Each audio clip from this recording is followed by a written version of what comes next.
Hi vlog! Finally, this is it. I am back. Do you guys,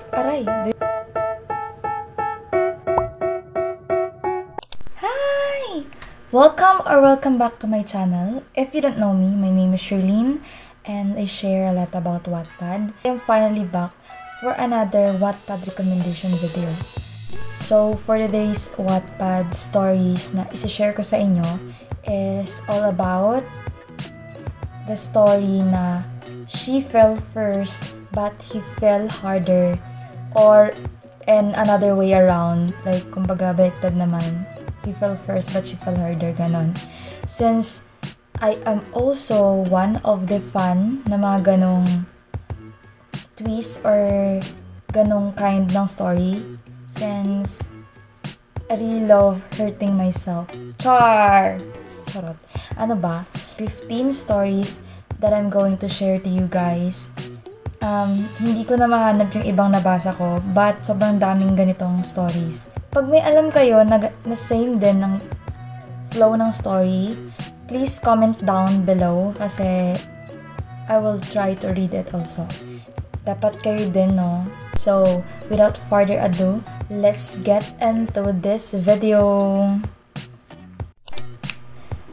The first in our list is Her Innocent Slave by Iyali Serfor. I just reread this last week and hindi pa siya tapos kasi inalist siya ng author pero binalik din siya. Nasa chapter 39 na and patapos na to.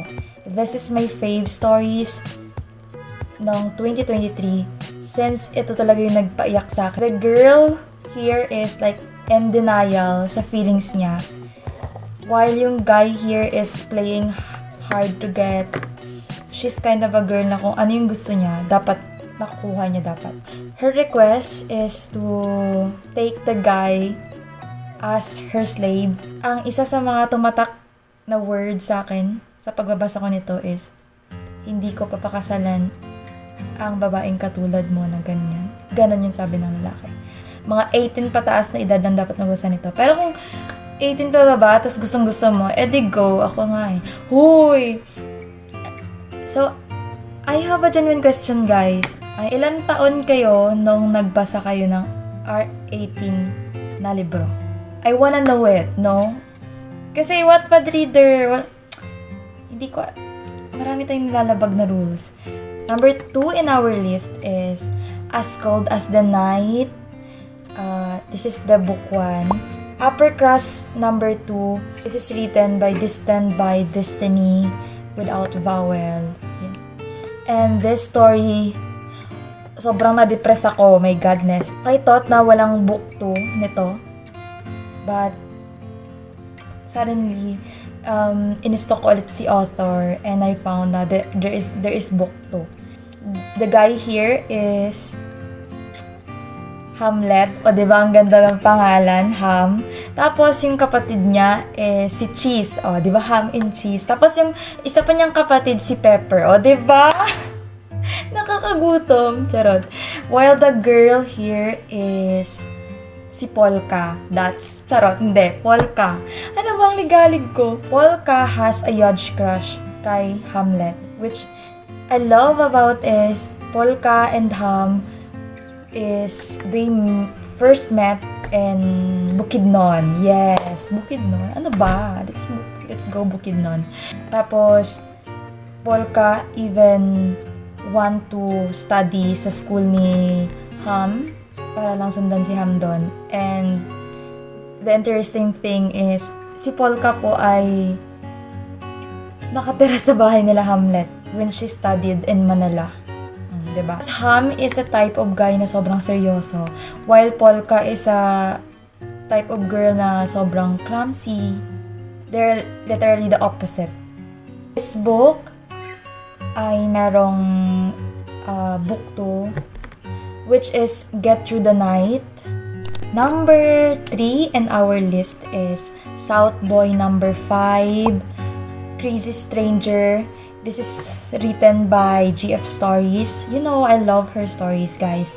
And this is not finished yet. Nasa chapter 19 ba yun?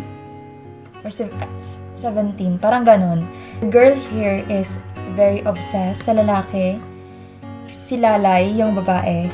While the guy is... Oh my gosh! Uy, anong pangalan niya?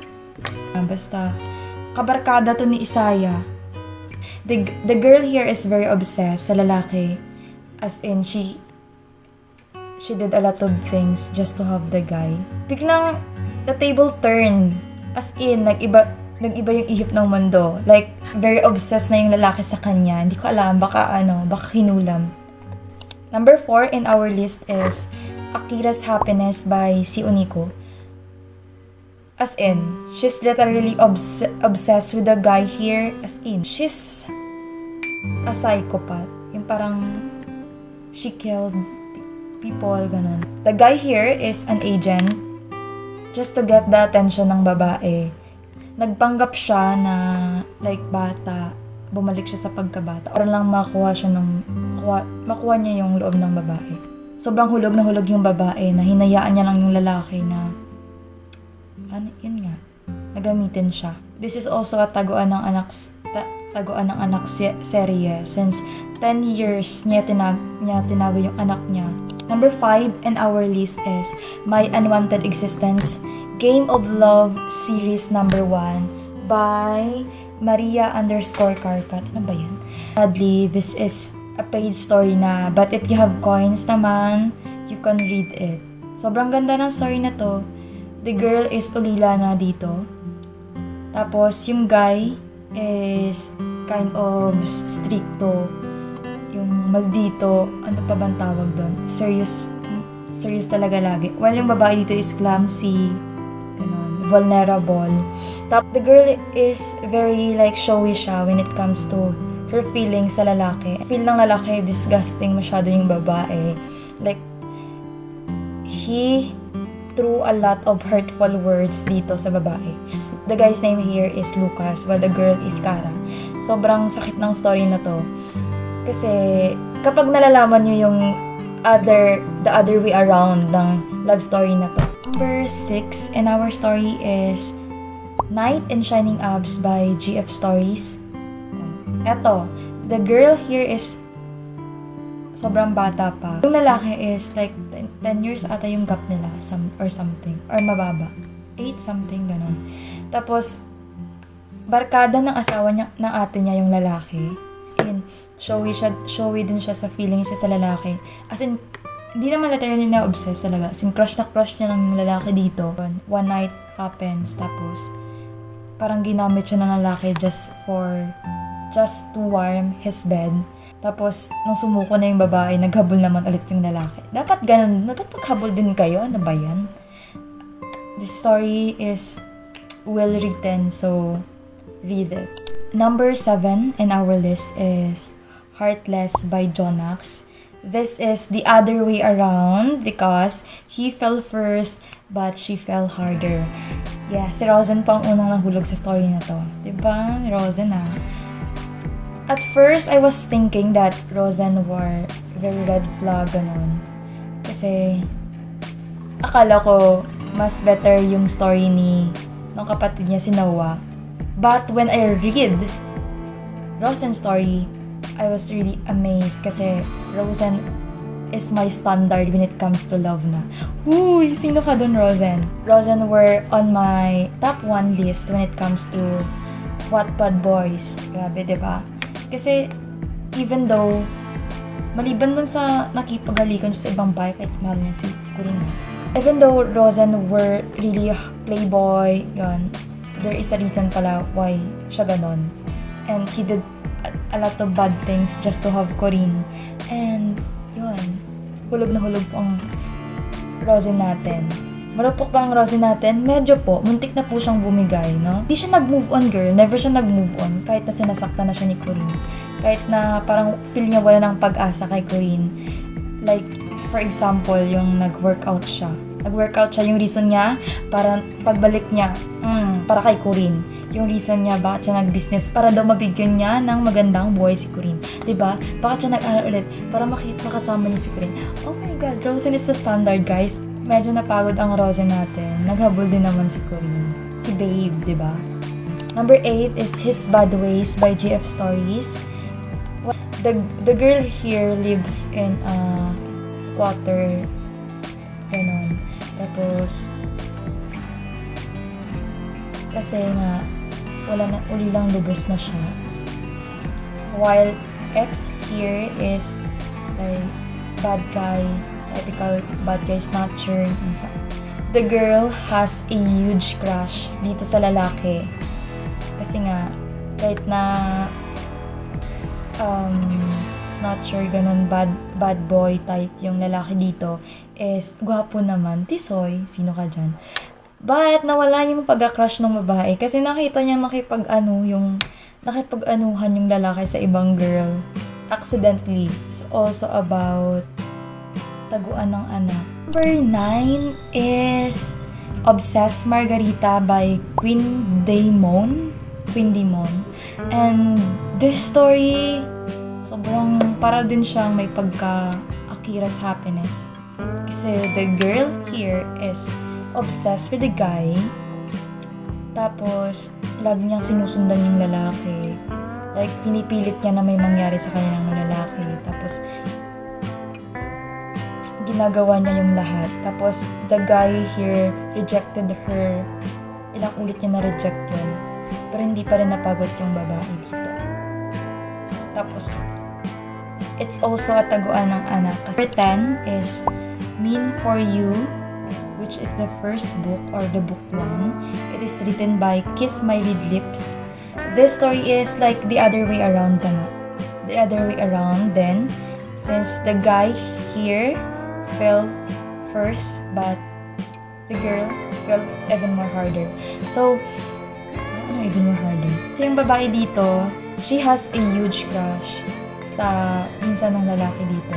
And the guy here, like, he's keeping his feelings para dun sa babae. The guy here did a lot of bad things para sa babae din.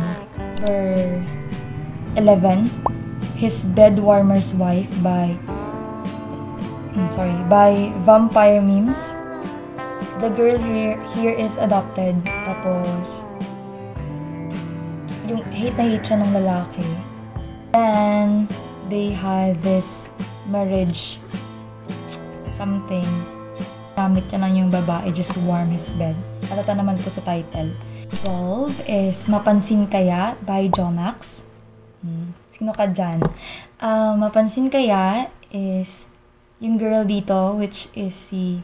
di ba nakalimutan ang pangalan? Yung babae dito is kapatid ni Roseanne, which is yung guy in a story entitled Heartless. Yes, kapatid po niya. Na bunso. Tapos, Serena pala. The guy here is a singer, a part of the band. Tapos, his name is, Wade Revas. Yes, sikat yun siya. Sikat yun si Wade. Sa couch? Charot. Kayo. Alala kayo sa couch. 13 is Guard the Heart by Destined by Destiny without vowel. And this story is, hindi ko pa siya tapos basahin, but I am currently reading this. The girl here is fun siya ng lalaki. Kasi yung lalaki dito is a vocalist. Same din kay Wade kanina. He's a part of a sikat na banda. Dahil dun sa feelings ng babae, parang ginamit niya yun to warm his bed lang. O, diba? It is also about taguan ng anak. Grabe yung lalaki dito, red flag. Pero I am hoping na there will be a character development, okay? Number 14 in our list is The Wrong One by GF Stories. This is the other way around kasi the guy here is the one that is really obsessed sa babae. Nag-apply siya as professor by day, tapos manager naman sa gabi sa isang bar na pinagtatrabahoan ng babae. Para lang makasama niya po yung babae. Grabe po si Ibarra. 15, which is the last one in our list, is Obsessed Thalia by by Shine Crescent. Matagal ko na tong binasa. halata naman po sa story na yung babae yung obsessed dito sa lalaki. Tapos, the girl here even applied as a teacher para dun sa lalaki. Tapos, pinipilit niya yung lalaki. She kidnapped the guy here para lang makasama yung lalaki. And, birthday ng babae nun. Tapos, sinabi niya na yung gift niya sa sarili niya is yung guy. Tapos, ayun, something happened between them. And, sobrang sakit ng story na to kasi a lot of times na nireject nung lalaki yung babae dito. Mas bata yung lalaki dito ng 5 years ata yun. Matagal na kasi hindi ko na maalala. As I edit this video, may napagtanto ako. Hindi ko masyadong na-elaborate kung paano na-fall yung other character naman.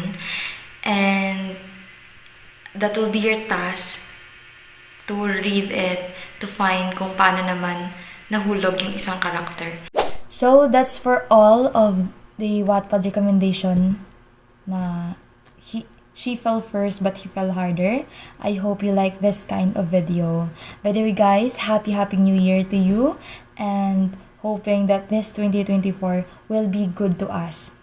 If you like this kind of video, please don't forget to like, comment down your fave story na and recommend ko, and please also subscribe on my channel. Bye!